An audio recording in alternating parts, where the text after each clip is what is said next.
Everybody, welcome to my channel. अब तो पढ़ लो।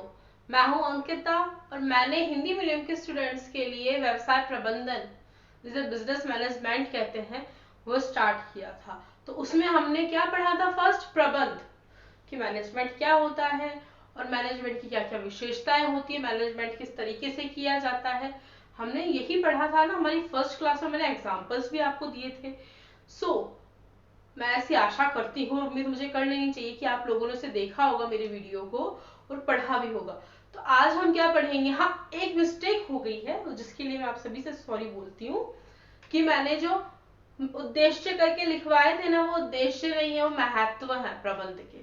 सो प्लीज उसको चेंज कर लेना। हम पीडीएफ में चेंज कर देंगे इस चीज को, लेकिन आप लोग उसको चेंज कर लेना। आज हम उद्देश्य पढ़ेंगे, ठीक है? तो चलो अब स्टार्ट करते हैं। देखो, प्रबंध के उद्देश्य क्या है? फर्स्ट, संगठनात्मक उद्देश्य। देखो, किसी भी चीज का, कोई भी हम किसी भी चीज को करते हैं तो उसका एक संगठन बनाते हैं ना। हम खेलते भी हैं, कि हम लोग खेलते भी हैं तो भी क्या करते हैं? हम एक गैंग बनाते हैं ना। हमारे सारे बहुत सारे फ्रेंड्स होते हैं, उनकी गैंग बना लेते हैं और गैंग बना के क्या करते हैं? हम बॉस बन जाते हैं, बनते ही हैं, क्योंकि बॉस तो बनना हमें अच्छा लगता है। और हम क्या करते हैं? बॉस बन जाते हैं। फिर हम हर किसी पे, और ये कर लेना तो वो कर लेना, ये कर लेना, उसको मारना है, उसको पीटना है, उसके बाद ये करना है, तो हम ये सब करते हैं। बट हम जब व्यवसाय करते हैं, कोई बड़े लेवल पे कोई काम करते हैं, तब हम संगठन बनाते हैं। संगठन में हम क्या करते हैं? लोगों को इकट्ठा करते हैं। संगठन किसे कहते हैं? एक लोगों के समूह को, व्यक्तियों के समूह को संगठन कहा जाता है। और मैनेजमेंट किसका किया जाता है? व्यक्तियों के समूह का। 2-4 व्यक्ति भी होते हैं तो उनका भी मैनेजमेंट किया जाता है। हम मैनेजर की पोस्ट होती है, प्रबंधक की जो पोस्ट, हिंदी में बहुत कम, हिंदी मीडियम वाले बच्चे भी इस चीज को बहुत कम जानते हैं कि प्रबंधक, अरे प्रबंधक क्या होता है? मैनेजर होता है। होटल वगैरह में जाते हैं, वहां मैनेजर होते हैं ना। और ऐसे ही ऑफिस में, बैंक्स में, सब जगह क्या होते हैं? मैनेजर होते हैं। तो सब जगह क्या होता है? संगठन जरूर होता है। तो देखो, संगठनात्मक उद्देश्य क्या है? संगठनात्मक उद्देश्य में क्या होता है?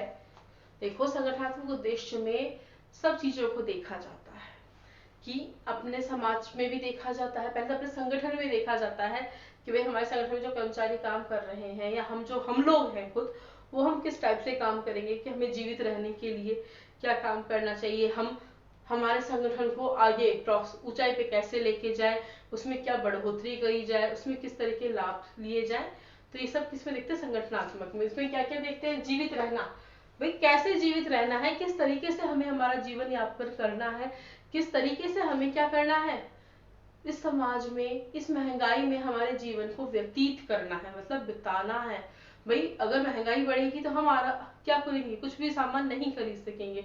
हमें तो सामान खरीदना होता है ना। तो हमें क्या करना है? हमें जीवित रहने के लिए हमें संगठन बनाना पड़ेगा और सब चीज प्रबंध भी करना पड़ेगा। जीवित रहने के लिए लाभ, भाई जब लाभ होंगे, लाभ बढ़ेंगे, और हम लाभ बढ़ते हैं। चलो हम एक चीज करते हैं, एक एग्जांपल मैं देती हूँ, कि हम मोटे हैं। भाई आप लोग कहो मैम आप, हाँ तो मैं मोटी हूँ, मैं अपना वेट कम करने के वो ट्राई करती हूँ। तो मेरा वेट अगर कुछ दिनों में कम होने लगेगा तो मैं क्या होंगी? बहुत ज्यादा मोटिवेट होंगी, कि मैं क्या करूंगी?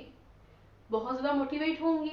तो मैं अब ज्यादा डाइटिंग करूंगी, अब ज्यादा वो चीजें क्या करूंगी, जो चीजें भाई मेरी कैलोरीज बढ़ा रही हैं, जो मेरा वेट गेन कर रही हैं, वो सारी चीजें क्या करूंगी? उनको बंद कर दूंगी। तो मैं क्या मोटिवेशन हो रही हूँ ना, कि मोटिवेट हो रही हूँ। वैसे ही व्यवसाय में क्या होता है? लाभ बढ़ता है ना, तो कर्मचारियों को और जो व्यक्ति काम कर रहे होते हैं ना, उन सबको दिखता है कि हाँ हमारा लाभ हो रहा है। तो क्या प्रोत्साहन मिलता है। तो प्रोत्साहन मिलने से ही बहुत सारे कार्य हो जाते हैं।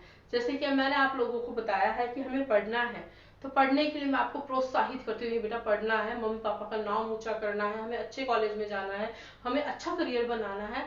दैट्स इट गर्ल्स के लिए लोग कहते हैं, बहुत से लोग कहते हैं आज भी, कि क्या तुम्हें करना तो झाड़ू पोंछा। अरे झाड़ू पोंछा तो करना ही है, बट हम क्या करते हैं? जरूरी नहीं है हम जॉब करें गर्ल्स, जरूरी नहीं है हम कहीं बाहर जाएं, जरूरी नहीं है कुछ और। हम क्या कर सकते हैं, हम अगर पढ़े लिखे होंगे तो हम हमारे बच्चों को एजुकेशन अच्छी दे सकेंगे, हम उन्हें सही गलत का फैसला कर सकते हैं, उनको बता सकते हैं, उनके लिए हम ट्यूशन का खर्चा है ना वो बचा सकते हैं। देखो मेन बात जो पढ़े लिखे पेरेंट्स होते हैं उनके लिए यही होता है कि वो बच्चों को पढ़ाते हैं, और वो क्या करते हैं कि वो ट्यूशन का पैसा बचाते हैं कि भाई हम पढ़ाएंगे, मम्मी काम करे तो पापा पढ़ाते हैं, पापा काम कर रहे हैं तो मम्मी पढ़ाती है। देखो मैं आज आप लोगों को ऑनेस्टली एक बात बताती हूँ, मैंने बिल्कुल कोचिंग वगैरह नहीं ली। हाँ मैंने 12th क्लास में ली थी, झूठ नहीं है, मैंने 12th क्लास में कोचिंग ली थी, लेकिन 12th से पहले ना ही हमारे तो 8th बोर्ड भी थे राजस्थान बोर्ड में, कि राजस्थान में अभी भी 8th बोर्ड है, वो पैटर्न तब से चला था, मे बी 1-2 साल का गैप आ गया था 8th बोर्ड की नहीं होंगे, लेकिन अब वापस से स्टार्ट हो गया, तो 5th बोर्ड भी होता है। तो वहाँ क्या था, मम्मी काम कर रहे तो पापा पढ़ाते थे, पापा काम कर रहे हैं तो मम्मी पढ़ाती थी। और मैंने आप लोगों को मेरी वीडियो में बताया भी है कि जब मेरे दादू आ जाते थे ना तब क्या होता था, मम्मी पापा दोनों की छुट्टी हो जाती, मतलब पढ़ाते तो थे और पढ़ते हैं हम, जब हम खाना पीना स्किप नहीं करते तो पढ़ना क्यों स्किप करना, नहीं करना ना हमें स्किप। तो अब देखो, तो हमें जब हमें लाभ हो रहा है तो हमें क्या प्रोत्साहन मिल रहा है, हम और अच्छा काम करेंगे, और अच्छा मैनेजमेंट करेंगे, और अच्छी चीजों को हमारे व्यवसाय में लाएंगे, ठीक है। उससे क्या होगा, बढ़ोतरी होगी, क्या होगी, बढ़ोतरी होगी, इंक्रीज होंगे हम, हमारी ग्रोथ अच्छी होगी, हम और ऊंचाइयों पे जाएंगे। तो ये क्या है, संगठनात्मक उद्देश्य। अब देखिए, अब क्या है सामाजिक उद्देश्य। सामाजिक उद्देश्य क्या होते हैं, देखो हम कोई भी काम करते हैं, एक एग्जांपल देते हैं, कोई भी काम करते हैं तो समाज में रह करके ही करते हैं, बिना समाज में रहे हम कोई काम नहीं कर सकते। मैं आपको पढ़ा रही हूँ तो ये थोड़ा मैम आप एक रूम में पढ़ा रहे हो, आप ऐसे बोर्ड पे पढ़ा रहे हो, हमें ऑनलाइन पढ़ा रहे हो, नहीं बेटा, मैं भी समाज में रह करके ही आप लोगों को पढ़ा रही हूँ ना। समाज में रह करके ही हमें क्या करना है, सारी चीजें करनी होती हैं। हम इस समाज में ही रहे हैं, पले हैं, बड़े हैं, हम मरेंगे तभी भी समाज में ही मरेंगे, सोसाइटी में ही। तो हम ये कहते हैं, बहुत सी बातों पे कहते हैं कि दुनिया से हमें फर्क नहीं पड़ता, लेकिन बहुत सी बातों पे हमें दुनिया से बहुत फर्क पड़ता है। तो हम समाज में रहते हैं, समाज के लिए भी हमारे कुछ उत्तरदायित्व है, कुछ ड्यूटीज है ना, कि हम हमारे समाज में जो लोग क्या कर रहे हैं, निचला जीवन जी रहे हैं, निम्न स्तर का जीवन जी रहे हैं, उनके जीवन स्तर को ऊंचा बढ़ाए ना, उनकी लाइफ स्टैंडर्ड को अच्छा बनाए। क्या करें, फिर आर्थिक मूल्यों की रचना करनी है हमें, फिर उसमें और कुछ भी उत्पादन करते हैं, कुछ भी प्रोडक्शन करते हैं, जो उसका एनवायरनमेंट होता है ना, उसमें हमें क्या करना है, भिन्न भिन्न पद्धति अपना, मतलब अलग अलग मेथड्स को अपनाना है कि हम हमारे बच्चों का, हमारे आसपास का माहौल कैसे ठीक कर सकते हैं, उनकी लाइफ को कैसे बदल सकते हैं। भाई छोटा सा भी तरीका क्या होता है, किसी की लाइफ चेंज कर सकता है। मैंने आज आप लोगों से कहा, मैंने मेरी क्लासेस स्टार्ट की जब, कि भाई मैं आप लोगों के लिए इजी में शॉर्ट में कंटेंट लेकर आऊंगी 12th क्लास का। क्योंकि देखो एक बात मैं आपको बीच में अपनी बात रोकते हुए बोल रही हूँ, एग्जामिनर कभी ये नहीं देखता आपने क्या फालतू बकवास लिखी है, एग्जामिनर ऑथेंटिक चीज देखता है कि आपने एग्जाम में जो क्वेश्चन पूछा गया है वो आपने लिखा है या नहीं लिखा है, उस क्वेश्चन का आंसर आपने अटेम्प्ट किया है या नहीं किया। अगर आप कुछ फालतू की बकवास लिख के आओगे, 2-2 3-3 पेज भराओगे तो वो काम नहीं करेंगे। आपने 1-1.25 पेज भरा है ना, कि 1-1.5 पेज भरा है और उसमें सही चीज लिखी है, तो एग्जामिनर आपको फुल में से फुल मार्क्स देगा, ठीक है। अब देखो, अब बात क्या है कि हमें क्या है कि अलग अलग मेथड्स हर चीज के लिए अपनाने पड़ते हैं, पढ़ाई के लिए भी हमें अलग अलग अपनाने पड़ते हैं। हाँ, तो वैसे ही समाज में रह के हमें समाज के प्रति सारे कार्य करने पड़ते हैं, समाज में ही रह के समाज का प्रबंध करना पड़ता है। भाई किसी की शादी ब्याह है तो हमें उसकी हेल्प करने के लिए प्रबंध करना पड़ता है। हम हमारे घरों के काम भी करते हैं, शादी भी होती है, देखो बुरे काम भी होते हैं, मतलब मृत्यु भी होती है, सब चीजों का हमें प्रबंध, जब वो सारी चीजें होती है हम उन सब चीजों का प्रबंध करते रहते हैं ना। तो क्या सामाजिक उद्देश्य क्या है जो समाज में रहकर किए जाते हैं। देखो समाज के वंचित वर्गों को, मैंने बताया लाइफ स्टैंडर्ड ठीक करने के लिए वंचित वर्गों को रोजगार के अवसर प्रदान करना, पर विद्यालय पर स्वास्थ्य सुविधाएं प्रदान करना। देखो मेन आता है कि कुछ है, कोई जगह है, कोई गांव है, वहां पे क्या स्कूल नहीं, वैसे गवर्नमेंट ने आजकल गांव गांव में स्कूल खोल दिया, एक नहीं 2-2 खोलते हैं। अगर वो प्राइमरी खोलेंगे तो मिडिल भी खोलेंगे, मिडिल खोल देते हैं तो वो क्या करते हैं, सीधे सेकेंडरी भी खोलते हैं ना गवर्नमेंट। और आजकल तो प्राइवेट बंदे, यानी कि प्राइवेट स्कूल्स भी खुल जाती हैं, गवर्नमेंट स्कूल तो खुलती हैं, प्राइवेट स्कूल भी खुल जाते हैं, खूब अच्छी चलती हैं। क्योंकि गाँव के लोग भी आजकल क्या है, पढ़ाने के प्रति अपने बच्चों को बहुत ही जागरूक हो गए हैं कि भी अपने हमारे बच्चों को अगर अच्छे स्कूल में भेजेंगे, इंग्लिश मीडियम में भेजेंगे तो बहुत अच्छा पढ़ेगा हमारा बच्चा। ऐसा नहीं गवर्नमेंट स्कूल के टीचर्स अच्छे नहीं पढ़ाते, भाई बहुत अच्छा पढ़ाते, क्योंकि वो बहुत मेहनत करने के बाद बहुत सारे एग्जाम्स को पास करने के बाद उस लेवल तक पहुंचते हैं ना।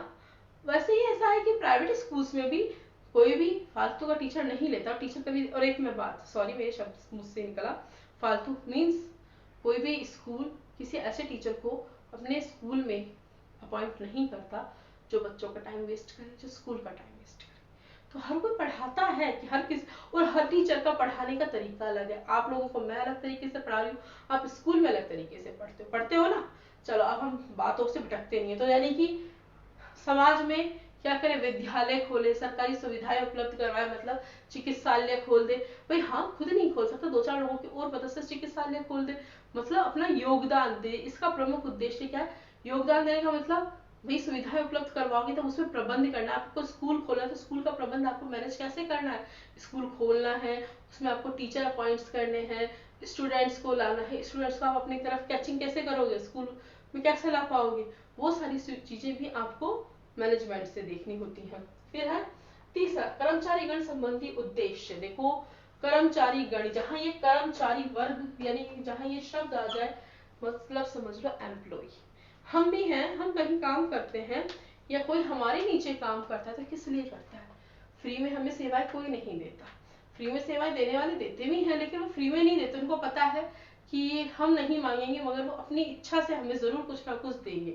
और ऐसा होता भी है कि हम, वो बेचारा उम्मीद भी नहीं करता ना, वो सोचता थोड़ा बहुत तो दे ही देंगे अपनी इच्छा से, हम उसे बहुत अच्छा देते हैं ना। तो ऐसे कर्मचारी गण क्या करते हैं, कुछ ना कुछ लाभ प्राप्त करने के लिए, कुछ ना कुछ उनको लाभ मिले, उनका घर बार चले, उनके जीवन यापन चले, उनको रोजी रोटी मिले, उनके बच्चे स्कूल में अच्छे से पढ़ सके, इसलिए क्या करते हैं, वो काम करते हैं। और काम करते हैं तो कर्मचारी क्या बनते हैं, उस संगठन का एक हिस्सा बन जाते हैं।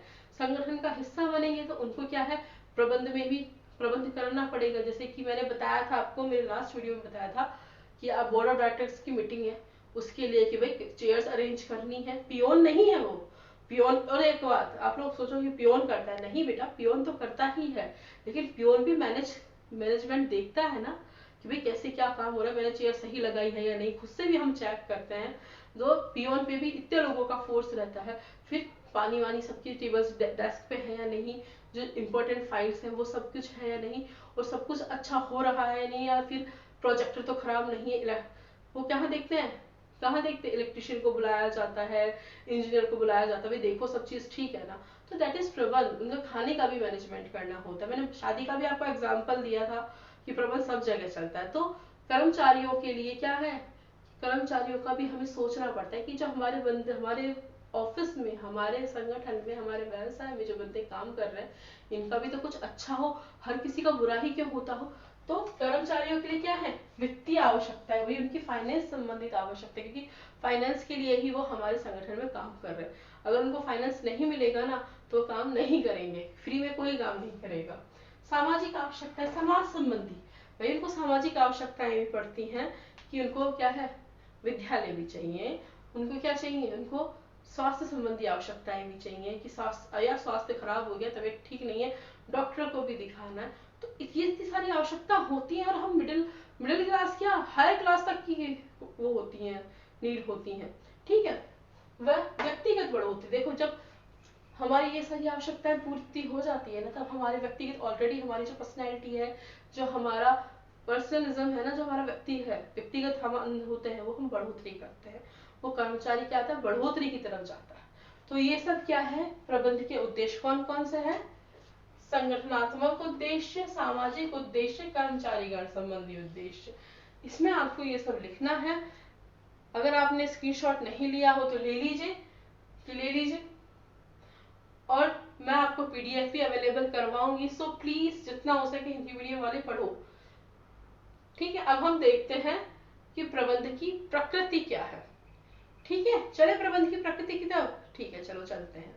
हमने क्या देखेंगे, प्रबंध की प्रकृति। प्रबंध की प्रकृति कैसी होती है कि प्रबंध में क्या क्या होता है, कि प्रबंध क्यों किया जाता है। देखो प्रबंध सदियों से किया जा रहा है, सतयुग से किया जा रहा है। वहां भी क्या था, किसी भी चीज को करने के लिए प्रबंध तो किया जाता था। तो प्रबंध कोई नई चीज नहीं। यहाँ प्रबंध में हम हमारी नई नई चीजें, स्किल्स को डेवलपमेंट करते हैं ना, कि नई चीजों को लाना, डेकोरेशन कर देते हैं। किसी बर्थडे होता है, बर्थडे का हमें मैनेजमेंट करना है कि लोग गेस्ट आएंगे तो गेस्ट में क्या करेंगे, गेस्ट चाय नाश्ता उनको उनकी क्या, पहले तो क्या था, आएंगे बैठेंगे चाय पानी पिएंगे, है ना। और अब क्या हो गया कि उनका वेलकम ड्रिंक होना चाहिए, कि कोल्ड ड्रिंक में भी कौन सा कोल्ड ड्रिंक होना चाहिए, कौन सा जूस होना चाहिए, मैंगो शेक होना चाहिए या क्या होना चाहिए, दैट इज क्या है, ये मैनेजमेंट है। उसके बाद स्टार्टर क्या है भाई, हम खाना बुफे रखते हैं ना, तो उसमें भी हम क्या रखते हैं, तो स्टार्टर क्या है, स्टार्टर में ओ ये चीजें होनी चाहिए, मस्ट है, ये चीजें अच्छी लगेंगी, उससे क्या होगा, हमारी तारीफ ही होगी हमारे मैनेजमेंट की। साथ में सर्व करने वाले बंदे अच्छे होने चाहिए। फिर हमारा केक कटिंग का जो कार्यक्रम होगा उसको किस तरीके से मैनेज किया जाए, क्योंकि उस टाइम सब बच्चे, सब बड़े बच्चे सब एक साथ रहेंगे, बड़े का बर्थडे है तो बड़े उस टाइम सारे वो रहेंगे इकट्ठा, छोटे बच्चों का बर्थडे है, छोटे बच्चे का बर्थडे है तो क्या होगा, बच्चे एक साथ सारे रहेंगे, तो हमें इन बहुत सारी चीजों का क्या मैनेजमेंट करना पड़ता है। अब देखो व्यवसाय में क्या मैनेजमेंट है कि प्रबंधकों के अनुभव, देखो किसी भी प्रबंधक, चलो हम प्रबंधक से लेते हैं, मैनेजर होते हैं, जितने ज्यादा वो उनका काम वर्क एक्सपीरियंस बढ़ता जाता है ना, वैसे वैसे उनका क्या है, अनुभव भी बढ़ता जाता है उस चीज से रिलेटेड। कोई ये कहता है कि नहीं तुम ये गलत कर रहे हो, कोई मैनेजर आकर के किसी दूसरे जूनियर मैनेजर को ये कहता है कि तुम ये गलत कर रहे हो, तो गलत ही कर रहा होगा उस जगह।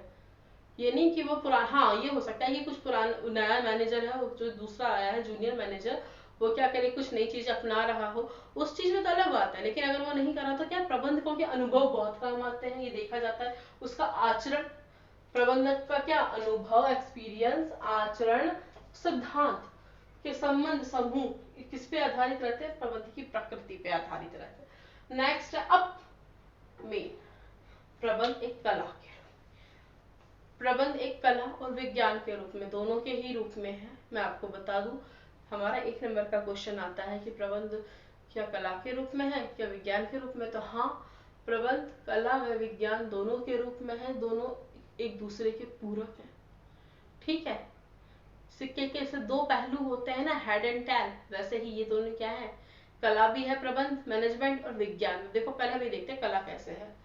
कला, पहले तो हम कला के ही लक्षण देखते हैं, लक्षणी बोलते हैं ना आप लोगों की वैसी देसी लैंग्वेज में हम, तो लक्षण, ठीक है। कला के लक्षण क्या, सैद्धांतिक ज्ञान का होना, सैद्धांतिक ज्ञान का होना मीन्स ये है साइंटिफिक, भाई किस चीज को हम किस तरीके से करेंगे, हमें अगर डांस की प्रैक्टिस करवानी, डांस का मैनेजमेंट हम किस तरीके से करेंगे, क्लास अवेलेबल होनी चाहिए, मिरर वो होना चाहिए ताकि हमें मोटिवेशन मिलता रहे किस तरह का कर रहे हैं, ठीक है।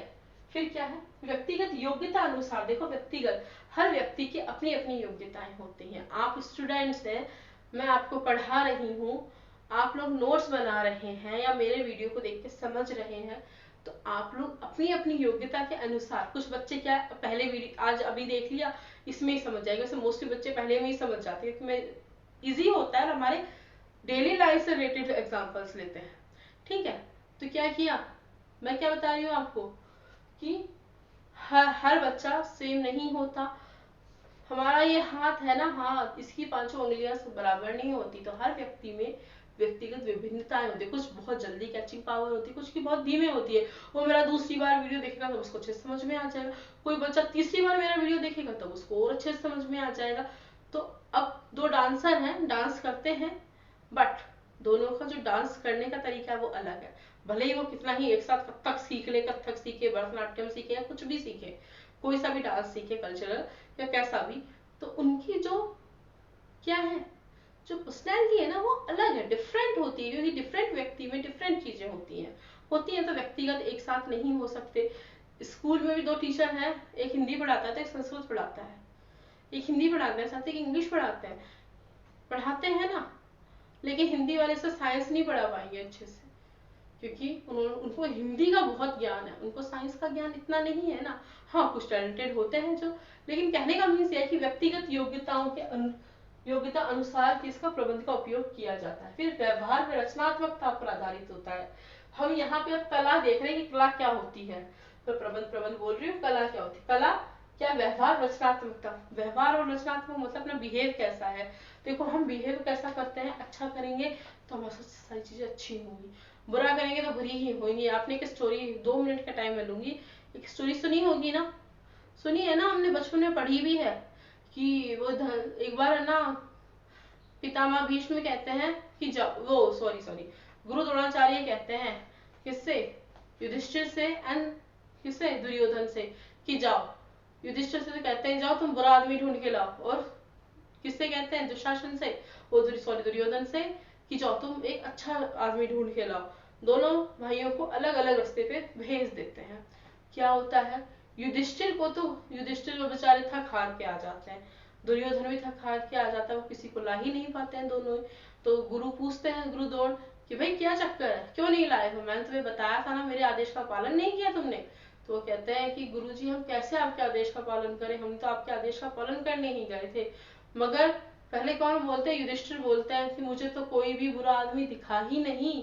दुर्योधन बोलता है कि मुझे भी कोई अच्छा आदमी नहीं दिखा। मतलब क्यों, कि क्यों हुआ, तो ये इसलिए हुआ, युधिष्ठिर क्या थे, धर्म के होते, धर्म के स्थापक थे, धर्म की रचना करने वाले थे, कि वो कभी झूठ नहीं बोलते थे, किसी को प्रताड़ित नहीं करते थे, किसी को यानी कि सताते नहीं थे, उनको वो हर किसी को अच्छा ही समझते थे, कोई उनके साथ कितना ही बुरा करे। हमने देखा है महाभारत इस वजह से ही तो हुई कि युधिष्ठिर अच्छे थे, सारी चीजों को अपने भाई को लेकर चलते रहे, है ना। अब दुर्योधन ने कुछ भी अच्छा किया ही नहीं, तो वो हर किसी अच्छे बंदे में भी है, वही बात है, कीड़ा हम सोचते ना कि दिमाग में, ओ ये बंदा तो ऐसा होगा, तो उसने भी ये सोचा कि ये तो ऐसा ही है, ये तो ऐसा ही है, ये तो ऐसा ही है, सब बुरे ही हैं। तो दैट मीन्स कि हर व्यक्ति एक जैसा नहीं होता। तो व्यवहार में रचनात्मकता अलग अलग होती है, रचनात्मकता, क्रिएटिविटी, आजकल जितनी हो सके हम क्रिएटिविटी करते हैं, बच्चे बहुत अच्छी अच्छी क्रिएटिविटी करते हैं, छोटे वाले बच्चे आप लोग देखते हो तो वो इतने बढ़िया तरीके से, मेरे जो ऑफलाइन स्टूडेंट्स हैं ना, छोटे वाले जो ट्यूशन मुझसे पढ़ने आते हैं, होम ट्यूशन लेते हैं, वो बच्चे पता है बहुत, जो फ्लैग होस्टिंग होती है उसको एक कार्डबोर्ड पे बहुत बढ़िया तरीके से वो बना देते हैं, और बहुत इजी वे में। एक बच्चा तो ऐसा है जो है ना, हर जो कुछ भी देखेगा ना, एज मैं हूँ, मुझे देखेगा कि इंसान है, तो वो कार्डबोर्ड पे वो इंसान बना देगा, खड़ा पुतला। तो ये क्रिएटिविटी, तो कला क्या होती है, किसी भी चीज को अच्छे तरीके से करना, क्रिएटिव टाइप से करना, अलग अलग तरीके से यूज करना, उस ताकि लोगों को समझ में आ सके, क्या है, कला है। अब प्रबंध कला के रूप में कैसे है, तो देखो प्रबंध कला के रूप में कैसे है, दिन प्रतिदिन हेतु प्रबंध में उपयोग। हम कुछ भी काम करते हैं व्यवसाय में, तो हमें व्यवसाय में प्रबंध तो कुछ न डेली ही करना पड़ता है, कि भले ही हम पे एक बार सौंप दिया जाए, लेकिन उस काम को हमें आकर वापस करना पड़ता है। कि हमें सारे एम्प्लॉइज का क्या करना होता है, पहले तो अटेंडेंस चेक करनी होती है, कौन कौन सा आया बंदा, कौन नहीं आया, कौन छुट्टी मार गया, कौन लेट आया है। फिर भाई किस बंदे के पास चाय पहुंच रही है, किस बंदे के पास क्या पहुंच रहा है, कौन सा सामान कहाँ से जाना है, कौन सा सामान कहाँ आना है, किस बंदे को मीटिंग के लिए जाना है, किस बंदे को नहीं जाना है, दैट इज प्रबंध। तो दिन प्रतिदिन देखो, मैंने क्या बोला कि हम जो एग्जाम्पल दे रहे हैं हमारे डेली रूटीन की लाइफ से दे रहे हैं, ठीक है। दिन प्रतिदिन हेतु प्रबंध का उपयोग हम होता ही है। प्रबंध परिस्थिति अनुसार, देखो कई बार परिस्थितियां ऐसी आ जाती हैं कि खराब हो जाती हैं, कि किसी के घर में कुछ बुरा हो जाता है, तो फिर प्रबंध करना पड़ता है ना। किसी के घर में बहुत अच्छा है, और प्रबंध व्यवसाय में क्या होता है कि लाभ हो रहा है तब भी प्रबंध करना पड़ेगा, हानि हो रही है तो हमें हानि की पूर्ति करने के लिए भी प्रबंध करना पड़ेगा, हाँ। क्योंकि कर्मचारियों का प्रबंध करना पड़ता है, कई बार कर्मचारी लड़ लेते हैं एक दूसरे से, तो क्या करेंगे, उस कर्मचारियों की जगह चेंज करनी होती है हमें, तो उसके लिए भी जगह चेंज तो भी प्रबंध करना होता है, ठीक है। अब है प्रबंधक द्वारा रचनात्मक कल्पना शक्ति, पहल क्षमता आदि को मिलाकर करता है। जो प्रबंध है ना, प्रबंध में क्या होता है, यहाँ लिख लो, प्रबंध में प्रबंधक जो मैनेजर है वो क्या करता है, क्रिएटिव तरह से अपने से सोचता रहता है, कल्पना शक्ति है। मैं आप लोगों को नोट्स लिखा रही हूँ, अगर मैं कुछ और क्रिएटिव करके लिखाऊंगी ना तो आपको और वो अच्छा होगा, लेकिन हमें क्रिएटिव नहीं, हमें लिखना है, क्योंकि ये तो हमें लिखना है, हमारे एग्जाम में हमें लिखना जरूरी है। तो क्या रचनात्मक तरीके से वो हर वक्त सोचता रहता है, इमेजिन करता रहता है, ओ ये मेरी चीज ये अच्छा हो सकता है। वो अपने आइडियाज किसको देगा, मैनेजर को देगा। मैनेजर खुद भी क्या है, उस लेवल का है, तो वो सोचता रहता है कि हाँ मेरे संगठन के लिए, मेरे इस बिजनेस के लिए ये आइडिया ठीक होंगे, या इस तरीके से ये करेंगे तो हम प्रबंध बहुत अच्छा चलेगा। तो ये क्या है, प्रबंध की विशेषता है कला के रूप में, कि दिन प्रतिदिन हेतु प्रबंध में उपयोग, प्रबंध परिस्थिति अनुसार, प्रबंध में प्रबंधक का द्वारा रचनात्मक कल्पना शक्ति, पहल क्षमता आदि का मिलाकर करता है। तो देखिए आप इसका स्क्रीनशॉट ले लीजिए, वैसे मैं इसकी पीडीएफ आप लोगों को अवेलेबल करवाऊंगी, ठीक है। अब हम चलते हैं प्रबंध एक विज्ञान के रूप में भी, विज्ञान भी तो है ना, कि कैसे सिद्धांत भी होते हैं, बहुत सारी चीजें होती है, तो प्रबंध के विज्ञान देखते हैं। चलिए अब देखते हैं प्रबंध एक विज्ञान के रूप में किस तरीके से। देखो विज्ञान का मीनिंग होता है बहुत सारे नियम, बहुत सारे सिद्धांत, ठीक है, कि उनको क्या करना होता है, उनका विश्लेषण करना होता है, उनका एनालिसिस करना होता है, वो सब क्या है विज्ञान। देखो विज्ञान किस तरीके से, परीक्षण पहला क्रमबद्ध ज्ञान समूह, ज्ञान तो होना ही चाहिए, बिना ज्ञान के तो देखो कोई भी चीज सही नहीं है, पॉसिबल ही नहीं है। तो क्रमबद्ध मतलब कि क्रम से ज्ञान होना चाहिए, सिद्धांतों का ज्ञान होना चाहिए, किस तरीके के नियम है, उन सब चीजों की जानकारी होनी चाहिए। परीक्षण पे आधारित सिद्धांत, कोई भी जो प्रिंसिपल होता है, मतलब सिद्धांत होता है, वो किस पे होना चाहिए, परीक्षण भी। जब तक किसी चीज की जांच ना की जाए तब तक कैसे पता चलेगा, हम एक्सपेरिमेंट करते रहने चाहिए, एक्सपेरिमेंट पर ही आधारित क्या है, सिद्धांत है। फिर व्यापक वैधता, व्यापक वैधता का मतलब, व्यापक का मतलब बहुत बड़े पैमाने पर, वैधता मतलब लीगल होना, बहुत बड़े पैमाने पर भी क्या होना चाहिए, वैध होना चाहिए। तो ये सब किसकी विशेषता है, विज्ञान की है। अब देखो प्रबंध के विज्ञान की विशेषताएं, ये तो विज्ञान की विशेषता थी कि विज्ञान किस तरह का होना चाहिए, इसमें क्रमबद्ध ज्ञान होना चाहिए, नियम होने चाहिए, सिद्धांत होने चाहिए, परीक्षण पे आधारित होना चाहिए, जिसमें सभी प्रकार की जानकारियां होनी चाहिए, व्यापक वैधता होनी चाहिए।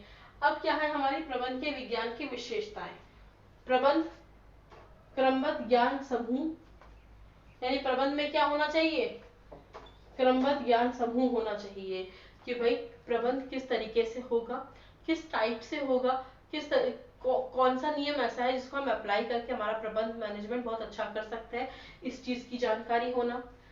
विभिन्न सिद्धांत व परीक्षण पर आधारित, मतलब विभिन्न सिद्धांत, हम F.W. टेलर के और भी जो एक दो राइटर्स हैं उनके अभी सिद्धांत पढ़ेंगे, हमारे नेक्स्ट चैप्टर है ना, में प्रिंसिपल्स ही है, 14 सिद्धांत है F.W. टेलर के, है ना सिद्धांत, तो हम उनको पढ़ेंगे। तो ये क्या है, सिद्धांत का मीन्स है प्रबंध सिद्धांतों पे आधारित होना चाहिए, निरंतरता का सिद्धांत, निर्धारण का सिद्धांत, समांतरता का सिद्धांत, गतिशीलता का सिद्धांत, बहुत सारे सिद्धांत आएंगे। फिर व्यापक वैधता, देखो व्यापक वैधता में एक इस चीज में थोड़ी वो होती है कि प्रबंध में ये क्या है, विज्ञान है, बट इसमें क्या कुछ चेंज आ जाते हैं, मतलब कई बार ऐसा होता है कि हम व्यापक रूप में वैधता नहीं कर पाते, कि हम बड़े पैमाने पर वैध नहीं कर पाते किसी चीज को, छोटे छोटे रूपों में वैध कर पाते हैं। तो इसका मतलब ये नहीं कि प्रबंध विज्ञान नहीं है, प्रबंध विज्ञान है, व्यापक रूप में भी है। व्यापक रूप में यह है कि बहुत ज्यादा बड़े पैमाने पे नहीं है, परिस्थिति के अनुसार हम इसको बदल सकते हैं। तो क्या है, प्रबंध एक विज्ञान के रूप में, तो प्रबंध में क्रमबद्ध ज्ञान होना चाहिए, नियम सिद्धांत होने चाहिए, किसी भी काम को करते वक्त उसका एनालिसिस होना जरूरी है, टेस्ट करते रहने चाहिए, सिद्धांतों पे आधारित होता है, व्यापक वैधता होनी चाहिए, ये सब क्या है प्रबंध के क्या है, विज्ञान की विशेषता। अब एक चीज जो मेन इंपॉर्टेंट है, प्रबंध एक कला व विज्ञान दोनों ही है, यह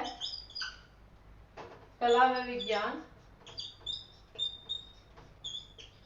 एक दूसरे के क्या है, पूरक है।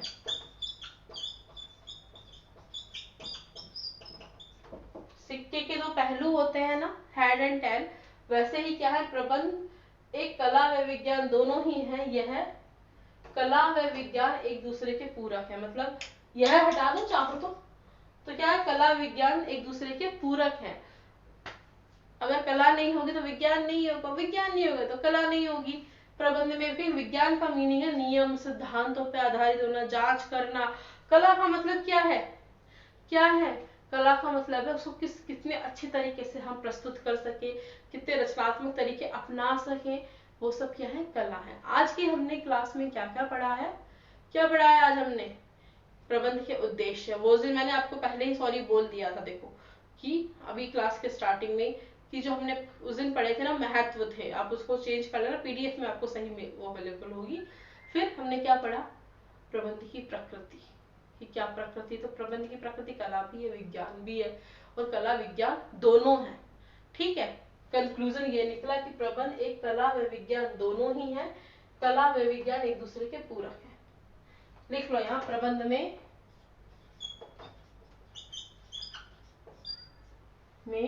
कला व विज्ञान एक दूसरे के पूरक है। ठीक है, तो आज हमने ये कला विज्ञान ही पढ़ लिया। अब हम क्या पढ़ेंगे नेक्स्ट क्लास में, कला की विषय, वो प्रबंध की विषय, वो पेशा। पेशा क्या है, देखो पेशे का मैं आपको थोड़ा सा इंट्रोडक्शन देती हूँ। पेशा का मीनिंग, मैं टीचर हूँ, मेरा पेशा है आपको पढ़ाना, मतलब मेरा काम है आपको पढ़ाना, दैट इज पेशा। पेशा की क्या विशेषताएं होती हैं, फिर प्रबंध के क्या स्तर हैं। प्रबंध के 3 ही स्तर होते हैं, उच्च, मध्यम, निम्न। उच्च में क्या होते हैं, अधिकारी, अधिकारी नहीं बॉस लोग जाते हैं। मध्य में कौन होते हैं, मैनेजर्स होते हैं।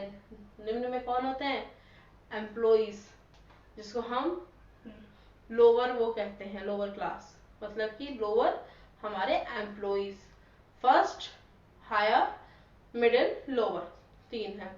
फिर हम इसमें भी क्या पढ़ेंगे, प्रकृति भी पढ़ेंगे हम इसमें। अभी हमें बहुत सारा है, हमारी में भी नेक्स्ट क्लास में हमारा चैप्टर कंप्लीट हो जाएगा।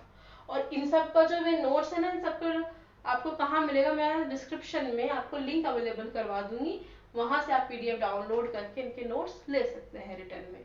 ठीक है, तो मिलते हैं हमारे अगले वीडियो में। बट उससे पहले मैं आप लोगों से एक बात कहना चाहूँ, कह दूं ना, कह ही देती हूँ, प्लीज मेरे चैनल को लाइक करो, शेयर करो, सब्सक्राइब करो, क्योंकि लाइक नहीं करोगे, लाइक से तो फिर भी ठीक है, शेयर नहीं करोगे ना तो काम नहीं बनेगा भाई, और बच्चों को भी तो हेल्प होनी चाहिए ना। हमने तो बच्चों की हेल्प के लिए तो किया है, क्योंकि जो बच्चे पहले से नहीं पढ़ रहे वो अब तो पढ़ लेंगे कम से कम। हमारा चैनल का नाम ही क्या है, अब तो पढ़ लो। तो आप मेरे चैनल को लाइक करो, शेयर करो, सब्सक्राइब करो, क्योंकि सब्सक्राइब करने से क्या होगा, आपके पास मेरी वीडियो का नोटिफिकेशन आएगा, मेरे वीडियो उसी टाइम आपके पास आ जाएंगे। तो मिलते हैं हमारे नेक्स्ट वीडियो में, बाय।